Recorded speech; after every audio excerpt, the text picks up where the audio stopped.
Dit is vir my gemaak, daai ding. Hierdie Gainsberg is 'n Hugo was 'n ontwerper. Jy gaan sien dis so 100 jaar gelede, né?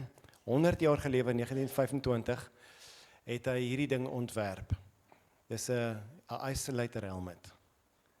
Hy het gevind, hy's nogal 'n genie gewees, hy het ook bietjie Asperger syndroom, kan baie fokus op een ding, baie kreatief, ongelooflik baie mental capacity, nie so baie emosionele kapasiteit nie, maar toe vind hy net, omdat hy so 'n kreatiewe ontwerper is, hy's regtig 'n goeie ontwerper gewees, vind hy dat hy sukkel om iets klaar te maak, want hy squirrel baie, hy kyk heeltyd so, iets trek sy aandag af, dan gaan hy nou daan, so hy het 50 goeters in sy lab wat hy besig is om te ontwerp, gelyktydig, né?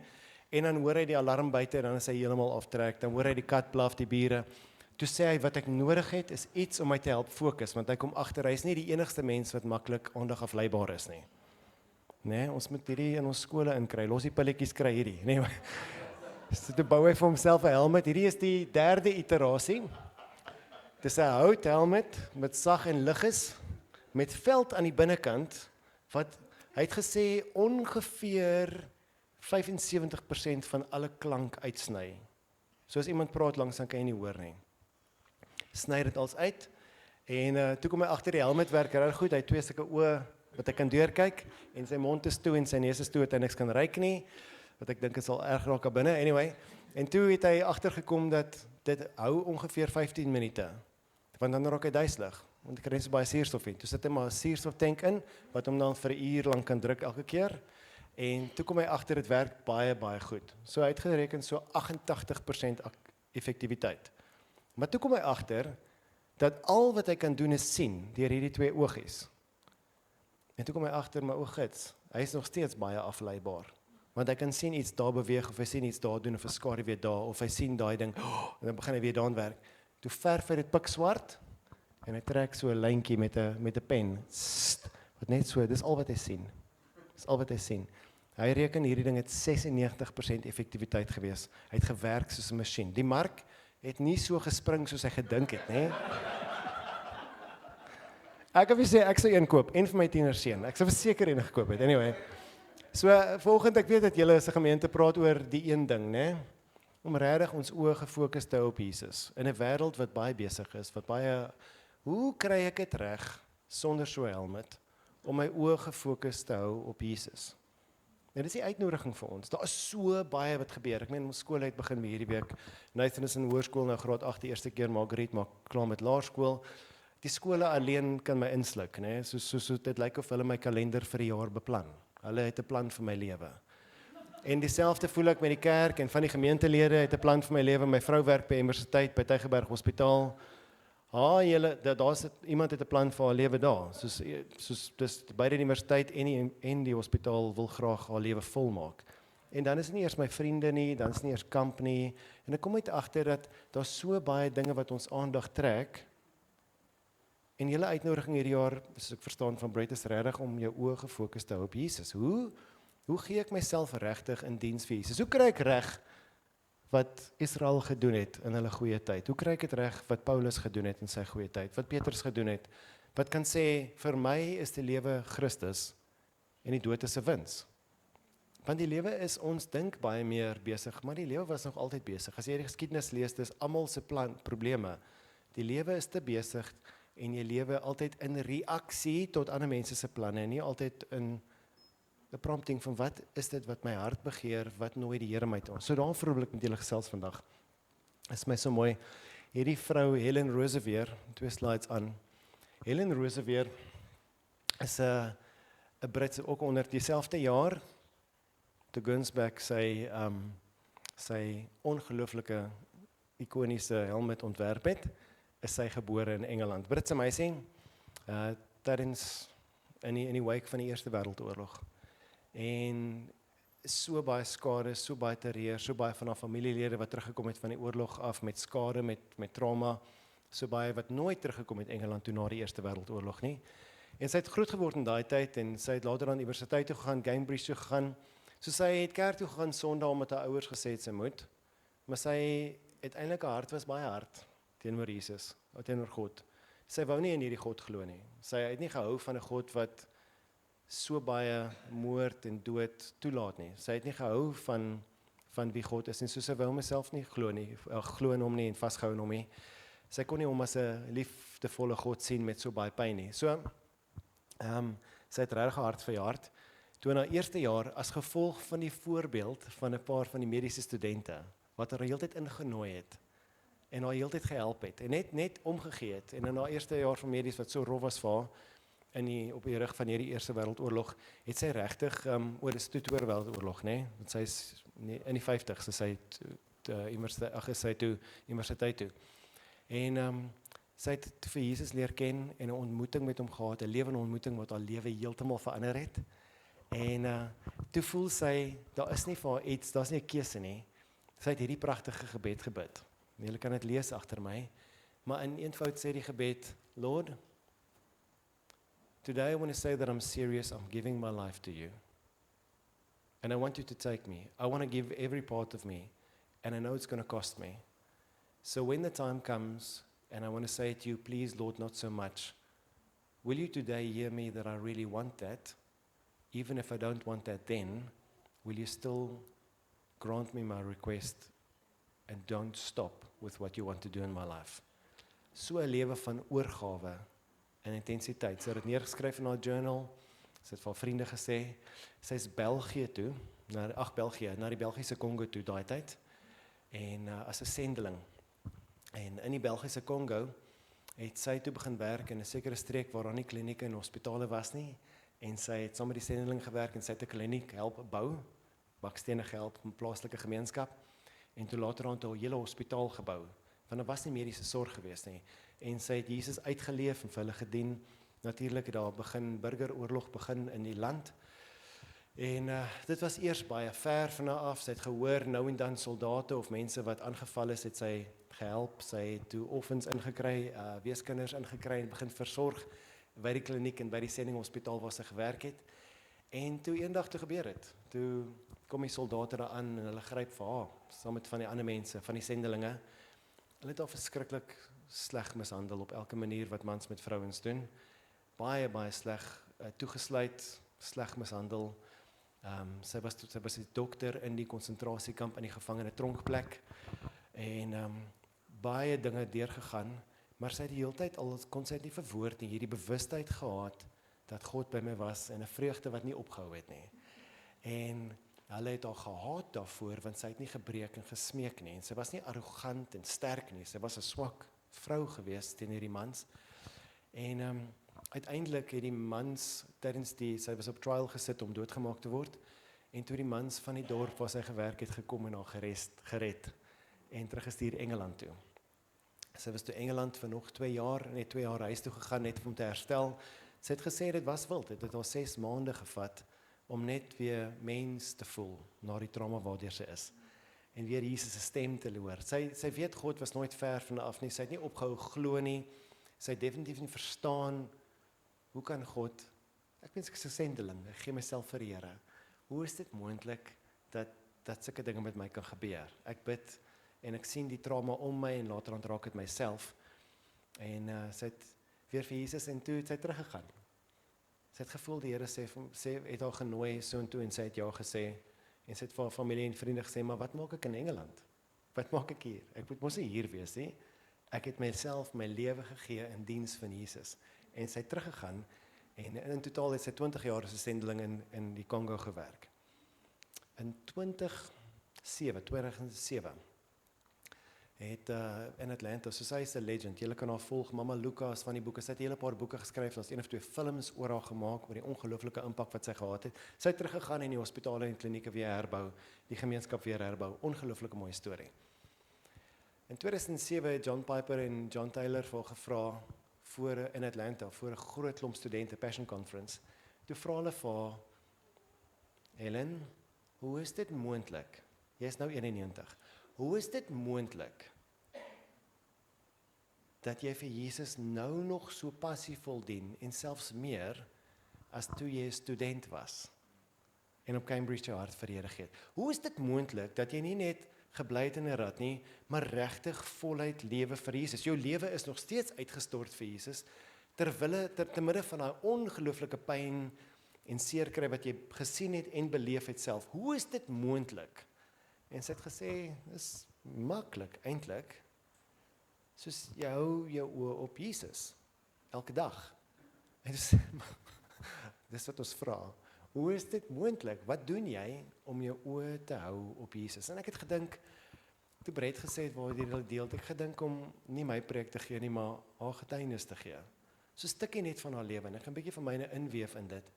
Maar hoe hou ek my oë gefokus op Jesus, die begin en die volëinding van geloof?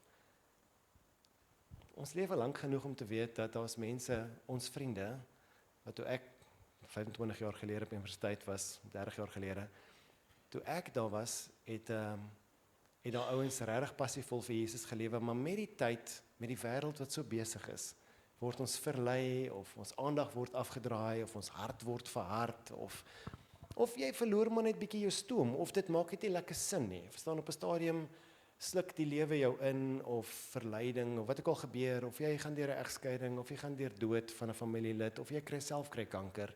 Hoe is dit moontlik om deur al daai dinge ons oë gefokus te hou op Jesus, die begin en volëinding van ons lewe, en te deel in sy vreugde?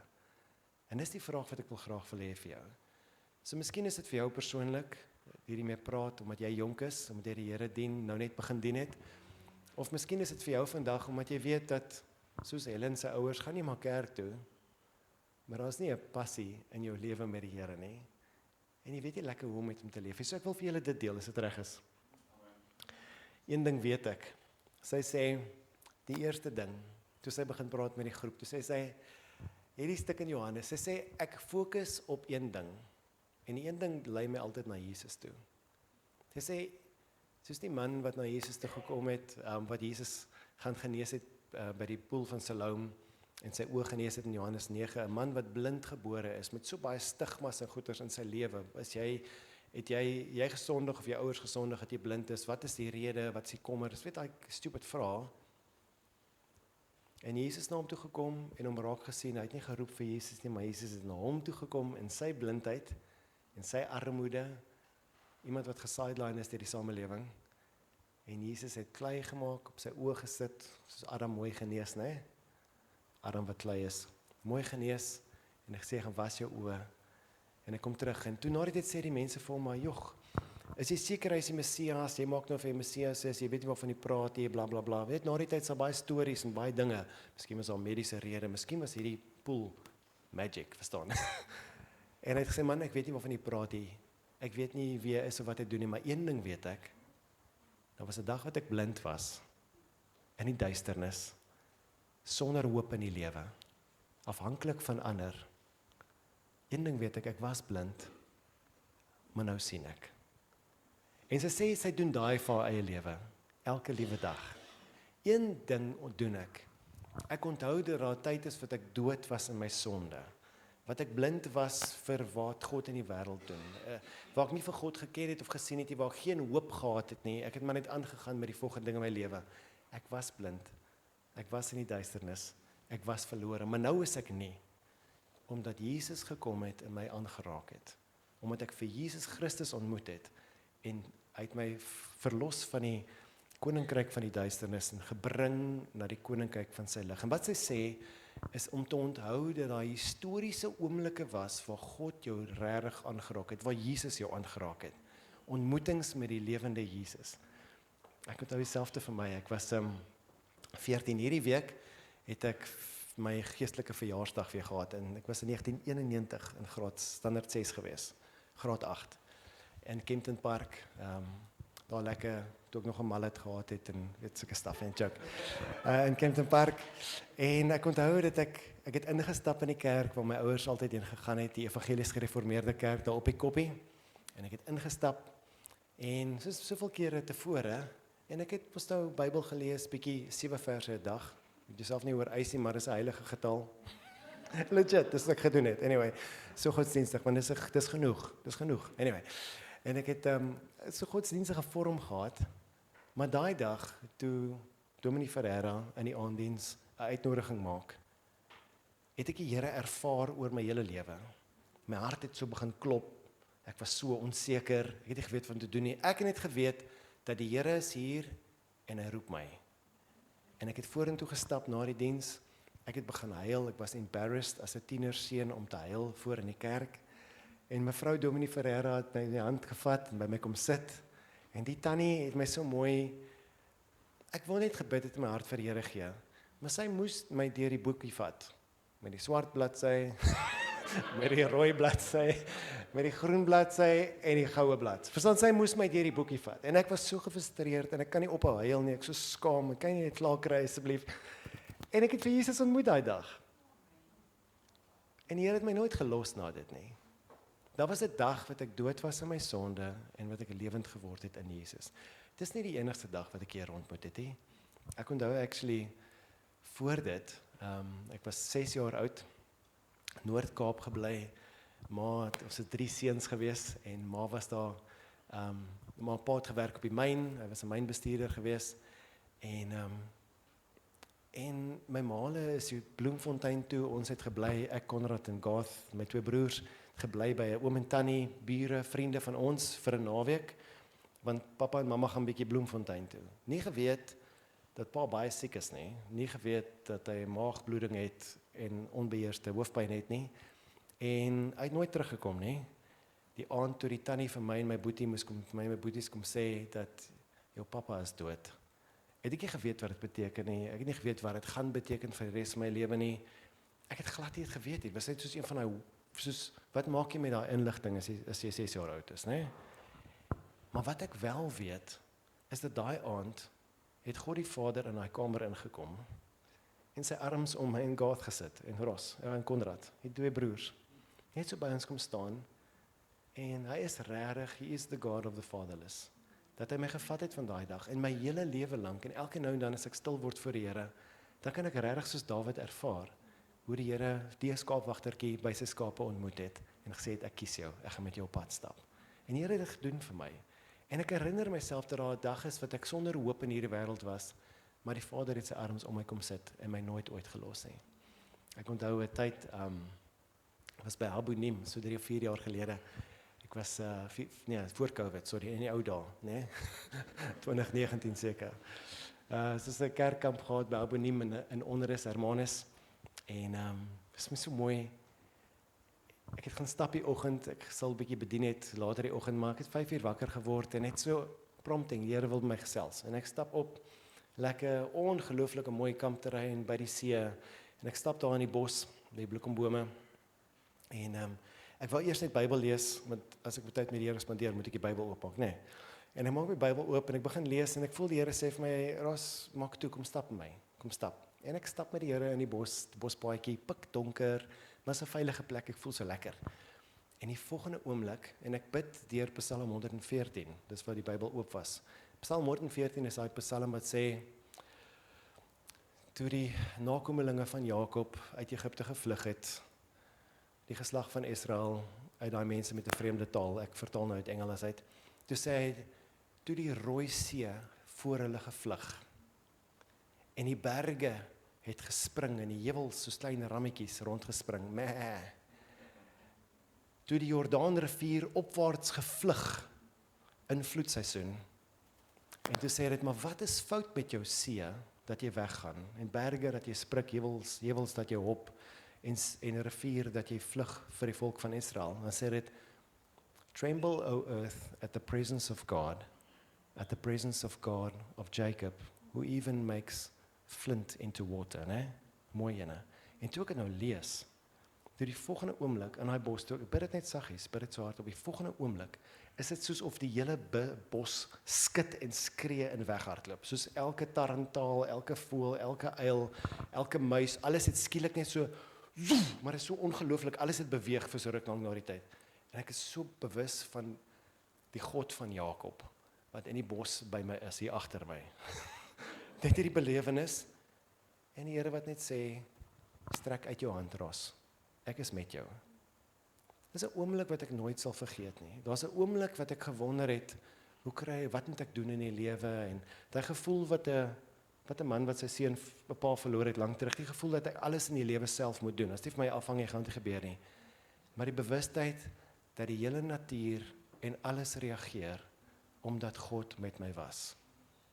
Was 'n tyd wat ek onseker was, 'n tyd wat ek in die donker was, 'n tyd wat ek in sonde was, 'n tyd wat ek bang en alleen was. En ek is nie meer nie, want God is by my. Helen Roosevelt sê, om jouself te herinner van hierdie realiteite in jou lewe. Hoe fokus jy op Jesus? Hou jy oog fokus op Jesus? Onthou hierdie, was 'n tyd wat jy blind was, en nou sien jy. Iets het gebeur met jou. Die volgende ding is my so mooi, ek dink ek kan nog, ja. Sy sê, een ding doen sy, hierdie Psalm 27, ek onthou actually 'n tyd in Johannesburg, ek in Pretoria toe ons kerk geplant het, ek het vir Richard Wade nog gehelp om in te trek in sy woonstel, sy vrou sou gekom het die volgende dag, ingetrek het, so ek help hom intrek, en hierdie Psalm het vir my baie beteken, want ons gaan toe die aand, ek het nog Magriet se ouers se kombi gehad, my vrou se ouers, want hulle is Thailand toe, en stop by 'n engine garage in die aand, hy wil net nagmaal hou in sy woonstel, en die woonstel salf, voordat sy vrou volgende dag intrek, hy het nou net getrou, hy het net gou kom regmaak, en ek onthou ons is daar in die volgende oomblik, ek het net so gevoel gekry, van iets is nie lekker nie, net so gevoel, die Heilige is net so gevoel gegee, en ek hoor toe 'n Z88 pistool, ek was in die lugmag gewees daai tyd, so ek weet hoe 'n 9mm pistool klink as hy oorgehaal word, en ek kyk so oor my skouer, en ons toe 4 mans wat in die winkel inkom, wat kom inkopies doen, maar hulle het nie geld gehad nie, maar hulle het ander goeders gehad, nee? En ek het net so gevoel, en hierdie Psalm 27, weet jy, word plat neergegooi daar agter, en getrap, en hulle is besig om die kluis te probeer oopkry, en dis chaos, maar niemand weet aan die buitekant nie, so almal wat nog inkom in die aand, 9uur, om gou iets te kom koop, word toe deel van hierdie inkopies, hulle kom in en gee selfone, beursie en sleutels en kom lê daar agter by ons. Maar dit is so 'n angstige oomblik, maar terwyl ek daar lê, kom hierdie Psalm op wat sê, The Lord is my light and my salvation, whom shall I fear? The Lord is the strength of my life, of whom shall I be afraid? And said, even when these wicked come against me, my enemies and foes, they will stumble, they will fall, but the Lord is with me. Dan sê dit so mooi, one thing I desire of the Lord, and this is what I seek, that I may dwell in the house of the Lord all the days of my life, to behold his beauty and to see his glory. Is een van Dawid se mooiste psalms. Helen Roosevelt sê, hoe hou ek my oë op Jesus? Is hierdie ding, om daagliks my begeerte na hom te rig. Kolossense sê dit so mooi, nee? Paulus sê mos, lig jou oë op na die dinge wat daar bo is, nie hier onder nie, en sit jou hart op die dinge, begeer die dinge wat daar bo is, waar Christus is, nie die dinge wat hier is nie, om te lewe met 'n ewigheidsperspektief, om te lewe met die realiteit dat hierdie wêreld is gevalle en sal ons nooit ooit in sy volheid versadig nie. Sy sê, elke liewe dag doen ek hierdie, ek rig my oë op Jesus, ek sit my hart in my begeertes. Jy weet, dit is wat ons onderskei van diere, né? Hierdie een ding. Diere begeer ook dinge. Hulle begeer ook dinge. Hulle leef met carnality, né? Vleeslike begeertes. Wat die mens kan onderskei, is om te begeer dit wat goed is om te begeer. Jy kan besluit wat jy begeer in die lewe. Jy kan besluit waarop jou hart sit. Wat jaag jy na? Wat smag jy na? Wat is hierdie een ding wat vir jou meer vreugde gaan gee as hierdie vleispot in Egipte? Wat is beter as hierdie ding, as hierdie pot lensiesop? Wat is dit wat die goeie dinge is wat jy begeer? En hy sê so mooi, om my hart te sit op Jesus. My so mooi prentjie, net om jou hart te rig na die dinge wat daar bo is. Nie wat op aarde is nie. Ek moet sê, ek was jonk gewees, kerkgelei in Pretoria, en daar was assistentpastoor is aangestel in daai tyd by ons, en ek kom toe agter dat die assistentpastoor wat toe aangestel is, ek het nog gewerk in die lugmag deeltyds in die gemeente geplant gelei, maar iemand het gekom om te kom help van die Kaap af, en hierdie ou kom ons toe agter, ons het nie geweet hoe erg het is nie, maar hy het 'n regte probleem met pornografie. Nie geweet, dit is so groot nie, en net geweet dat dit daar is. Terwyl ek in die Kaap is, koop ek toe 'n boek, hierdie Every Man's Battle. Dit is een vir elke familielid nou. Every young man's battle, every old man's battle, every father teaching his child's battle, every mother's battle, every second cousin twice removed battle. Daar's 'n boek vir alles, nee. As jy eers 'n mark het, maak jy hom oop, nee. Jy skryf, okay. Anyway, maar ek koop toe die boek en ek dink toe ek gaan vir hierdie vriend gee, want hy het 'n probleem. En ek maak die boek toe oop op die lughawe en ek begin te lees. En hier by bladsy 3 of 4 kom ek agter nee, ek sal vir hom 'n kopie koop. Hierdie is ek moet hierdie boek lees, né? Sê van daai boeke wat ek net so kon nie neersit nie, want hy praat met my. Wat vir my so mooi is, iets wat hy my geleer het daar in die boek. Hy sê elke keer as jy in verleiding, en ek is so dankbaar vir daai een sin, lank voor ek getroud is of ek voor ek 'n gesin gehad het. Hy sê elke keer as hy versoek word in ietsie, sensualiteit, maak nie saak wat nie, dan sê hy stop hy net vir 'n oomblik, hy het dit geoefen, om te sê, wat gaan hierdie versoeking my kos? Wat gaan dit my kos? Ek gee myself vir hierdie nou. Speel die movie vorentoe. Geniet die oomblik, en dan, is dit lekkerder as die vreugde van 'n huis, vrou, kinders, vriendskap, plek in die kerk, en 'n skoon gewete voor my God? Nee. En dit is my so mooi om jou, sê wat sy doen, hoe keer ek myself teen verleiding? Ek sit my oë op en ek sê, ek wil hierdie een ding doen ek. Ek begeer die Here en sy koninkryk daagliks. Begeer eers die koninkryk van die Here. Begeer dit eers, smag dit na, en al die dinge sal vir jou gegee word. Dit is my so mooi. Die derde ding, soos sy sê, een ding weet ek was blind en nou sien ek.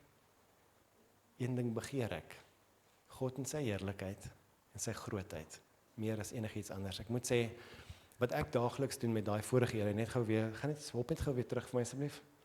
Wat ek daagliks doen met daai vorige ene van begeerte, is soos om liturgie in te bou in jou stilte tyd, né? Ons wat uit ouer kerke uitkom, verstaan dit. Ek begin elke dag my stilte tyd, en dan bid ek die apostoliese geloofsbelijdenis, stadig, anker my. My geloof is nie uniek nie, ek is nie cooler as die res van die kerke nie. Ek glo wat die eerste kerk geglo het, lank gelede. God, die Vader, almagtig, hy wat geskep het die hemel en die aarde. Jesus Christus, anyway, bid ek om stadig deur. Kyk waar praat die Here met my, bid dit stadig deur. En na dit bid ek maar net die Jesus gebed, né? Ons Vader, nie my Vader nie, ons Vader, bo in die hemel. Laat u koninkryk kom. Laat u wil geskied. Ek begeer u koninkryk. Ek begeer u wil. En soms pop daar iets in my gedagtes van waaroor ek moet bid, iets wat ek wil begeer van die Here. Wat is dit wat ek begeer op hierdie stadium? En dan bid ek dit deur met hom. Dis baie mooi. Toekomstige dinge, en dan sê hy, een ding doen ek. En dis vir my so mooi. Paulus, hierdie brief waar hy begin het deur te sê, vir my is die lewe Christus, die dood is dit wins. Ek weet nie of dit my beter sal wees, sê hy, om maar na dood gemaak te word deur Nero nie, en of ek nou weer 'n keer na julle toe sal kom nie, maar hy sê, ek dink dit sal seker vir julle beter wees, dat ek julle kom bedien, so dit gaan seker gebeur, verstaan, hy ken sy Jesus, biggest sacrifice to benefit, to bless the others, dis wat Jesus gedoen het, ek gaan dit seker moet doen, hè. En dan kom hy by hierdie stuk uit, vir my is die lewe Christus die dood, en dan sê hy, broers, ek het al so baie dinge bereik in die lewe, hoë aansien, hoë geleerdheid, so baie dinge, en toe ek vir Jesus ontmoet, so baie kerke, so baie sendingreise, so baie amazing stuff, hy sê, maar ek dink dit is drek, ek dink dit is niks werd hier, ek dink dit is vuil en dit stink, dit beteken vir my niksie, en dan sê hy, ek reken nie, dat ek nou al gevat is deur die Here nie, dat ek my redding vir ewig bereik het nie, ek dink hier is die issue nie, hy sê, maar hierdie een ding doen ek, dis nie of ek nou gaan pause nie, dis nie of ek nou gaan stadig gaan nie, net stil staan nie, van ons dien die Here al vir 'n lang tyd. En jy reken jy het dit nou. Jy is mos nou maar daar. Ek het nou my deel gedoen, né? Gaan aftree, chill met Jesus. Gee vir breed oor. Jong ouens kan die werk doen. Né? Dit was nou glad nie op Christof gerig nie.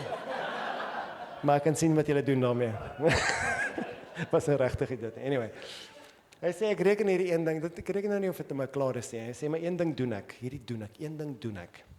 Ek vergeet die dinge wat agter is, en ek reik my uit van die dinge wat voor is.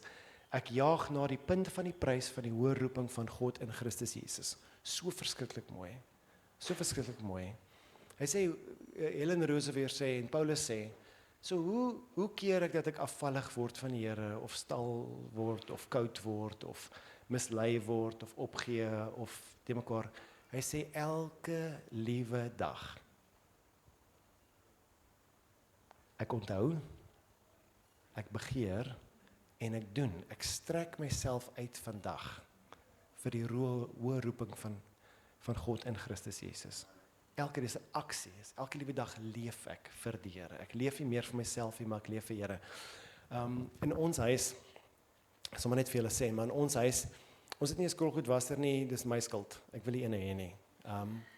Ek onthou mooi memories van ma met die 3 seuns en na elke ete, dit is wat ons doen. Ons was skroelgoed, ons doen saam, ons sing lekker saam. Ons het almal koor gesing, so ons sing lekker, doen 'n bietjie harmonie.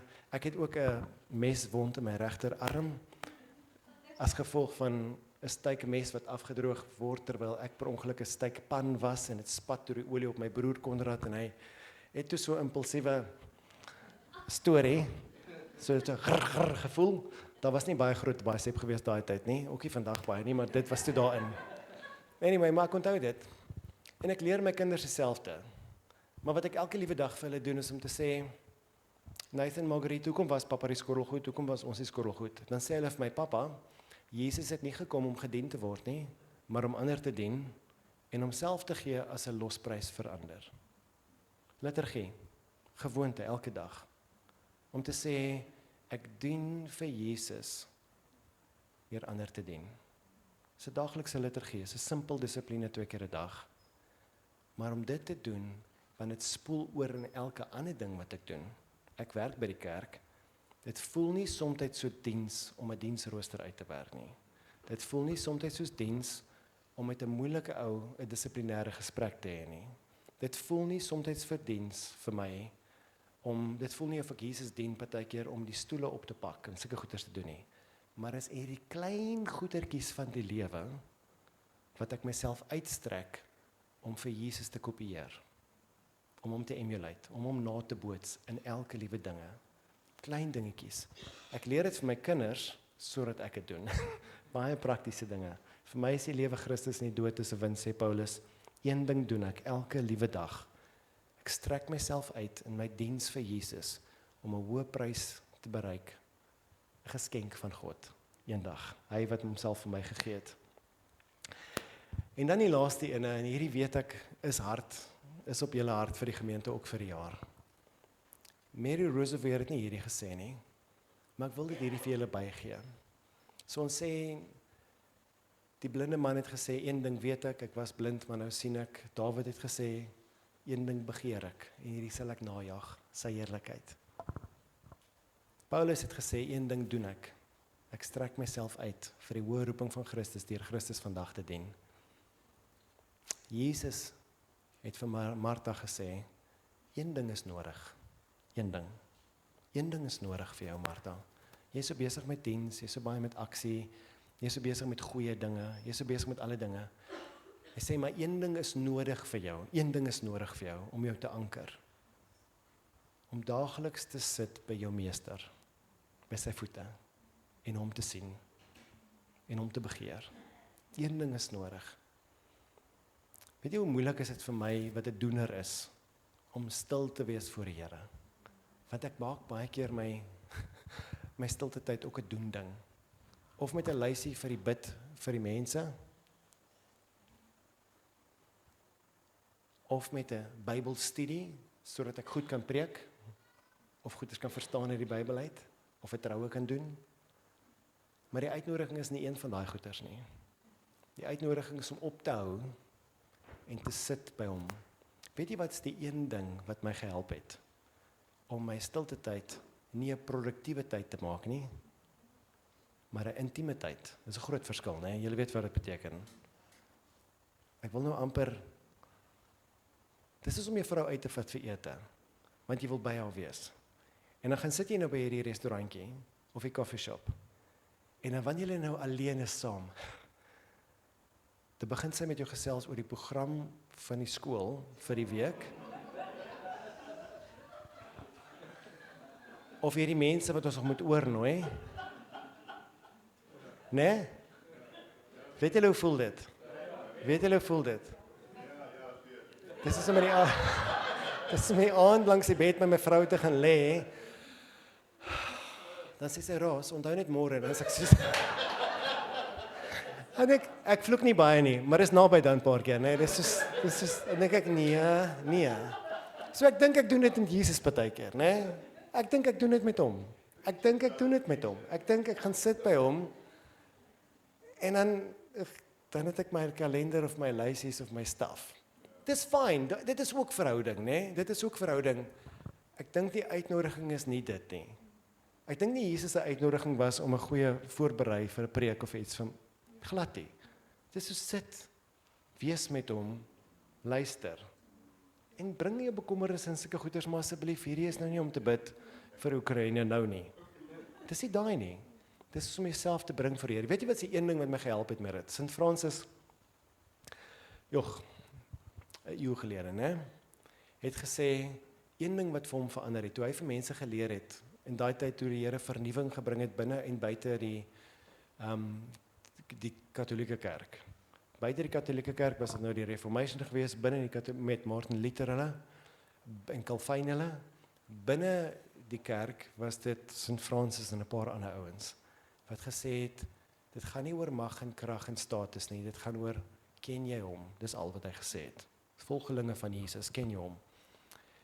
Toe skryf hy eers, want hy skryf dan voor vir die ouens om te bid. Jy bid 'n gebed van eksamen, refleksie daagliks, baie mooi.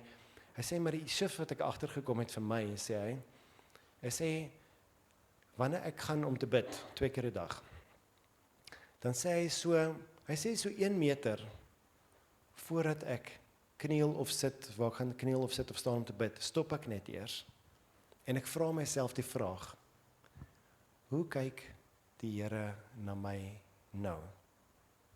En dan moet jy nie 'n Bybel antwoord in jou kop hê nie. Jy word stil, en jy word bewus van hom wat bewus is van jou. Hom wat vir jou gewag het. Hom wat jou lief het. En hom wat jou innooi. Die vraag is, hoe kyk hy na my? En die punt is nie om vir jouself die antwoord te gee nie. Die punt is om te wag dat jy 'n gevoel kry van hoe kyk hy na my jou. Want dan verander dit hierdie stilte tyd met die Here van 'n kopding na 'n intieme ontmoeting. Van 'n lysie in die spur na 'n hartsgesprek terwyl jy stap langs die strand. Groot shift. Hoe kyk die Here na my nou? Ongelooflik. Dit het my lewe verander 4 jaar gelede. My gebedstyd, ek het voor dit mooi ontmoetings met die Here gehad. Maar ek kan vir julle sê dat so baie van my stilte tyd was goeie kop oomblikke. Duty. Ek doen hierdie wanneer is 'n diens. Verander van diens na intimiteit, na deernis. Ongelooflike shift. Ek dink dis julle uitnodiging vir die jaar. Ek dink dit is wat die Here vir julle wil nooi. Ek gaan net vir julle weer die opsomming gee. Ellen Roosevelt het reg gekry om deur skreefies in hierdie lewe te gaan. 'n Lewe van diens. Ek meen is hospitaaldiens, orphanages, opleiding, lering, skoonmaak. Ongelooflike praktiese diens. Haar sendingwerk was ongelooflik prakties, ongelooflik. Maar sy het dit reg gekry om haar hart sag en lewendig te hou, sodat sy groei in intimiteit met die Here, die God wat vir haar lief is, die God wat haar geroep het, die God wat haar gered het. En toe die ouens die vraag vir haar vra, toe sy 91 is, toe sê sy wel, hoe doen jy dit? Toe sê sy wel, baie maklik, hierdie is die 3 dinge. Een ding weet ek daagliks, dat ek was blind en nou sien ek. Ek was dood in my sonde en nou is ek lewendig. Daar's 'n tyd wat ek onseker was en hopeloos was, maar nou het ek hoop, omdat Jesus my kom red het. My lewe het verander. Daar's so 'n lewe voor Christus en 'n lewe na Christus vir my. Dis 'n historiese feit. Die tweede een sê sy, een ding begeer ek daagliks. Ek sit my toekoms, ek lewe nie in die verlede alleenlik nie. Dis waar, maar ek lewe in die hoop, die lewende hoop dat Jesus gaan terugkom en alle dinge gaan nuut maak. Ek lewe in die lewende hoop dat daar 'n tyd gaan wees waar daar geen meer siekte, sonde, armoede en dood is nie. Dis hoekom sy gewerk het as 'n sendeling, mediese sendeling, want sy werk saam met Jesus, want sy doen wat Jesus gaan doen, né? Baie mooi. En sy het geleef met dit daagliks, met 'n lewende hoop. Sy sit haar begeertes nie op gemak in 'n aardse lewe. Hulle het vir haar pos aangebied by Cambridge, hulle het gesê, kom terug, jy kan doseer hier, jy kan na die kinders, jy het wat jy wil. So sê sy, nee, ek volg vir Jesus, ek begeer 'n ewige hoop en 'n gemak daar, nie nou nie. Sy het gelewe vir dit. En dan sê sy, een ding doen ek elke liewe dag. Dis nie of ek passief wag nie. Ek wag aktief op Jesus elke liewe dag. Een ding doen ek strek myself uit vandag, deur my lewe in diens te gee van die Here. Sy weet dat die Here, wat sy saai, sal sy maai. Wat sy nou saai, sal sy in ewigheid maai. Sy saai, sodat sy kan deelneem aan Jesus se koninkryk, sodat sy kan die ewigheid met hom beerwe. Sy sit haar begeertes op die dinge wat daar bo is, nie op aarde nie. En dan die laaste ene wat ek net wil bysit, is een ding is nodig. Een ding is nodig vir my en vir jou, om stil te sit, daagliks, by Jesus. Vir die ma's wat so besig is met hulle 3 kinders, of vir die mans wat so besig is met kinders en hulle werk en goeders. Wil ek vir julle sê, dit hoef nie 'n uurlange aktiwiteit te wees nie.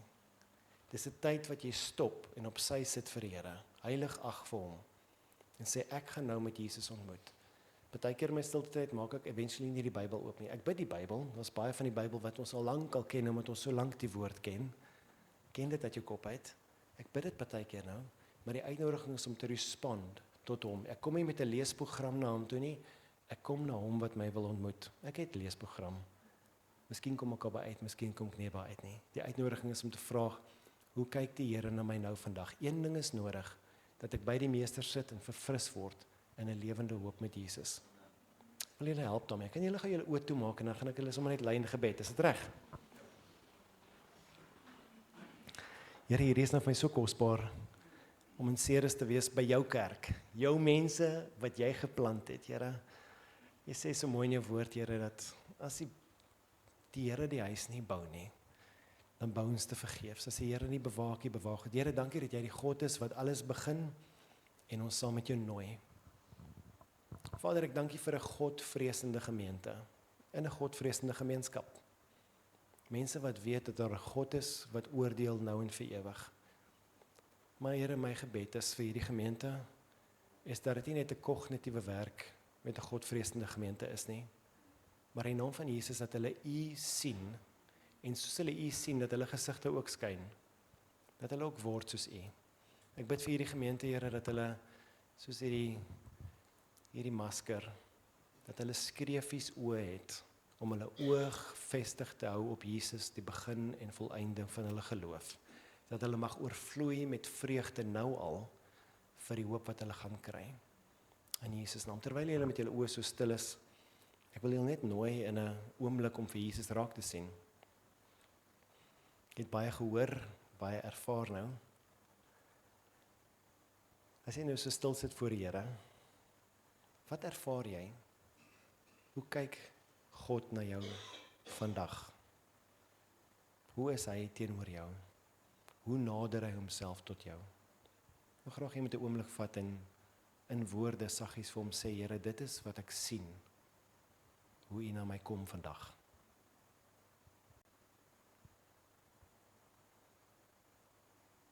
Ek vra, hoe is dit vir jou? Hoe reageer jou lyf en jou hart teenoor die Here? Hoe is dit vir jou dat die Here so na jou kyk op hierdie oomblik?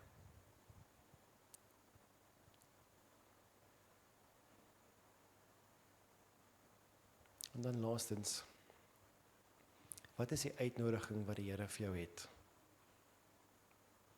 Uit hierdie bediening uit hierdie tyd van diens met hom. Wat voel jy nooi die Here jou na toe? En wat sê jy vir hom? Ontvang die seën van die Here. Mag die Here jou seën en jou bewaar. Mag die Here sy aangesig oor jou laat skyn. Mag die Here vir jou genadig wees. Mag die Here sy aangesig ophef elke keer as jy na hom toe roep.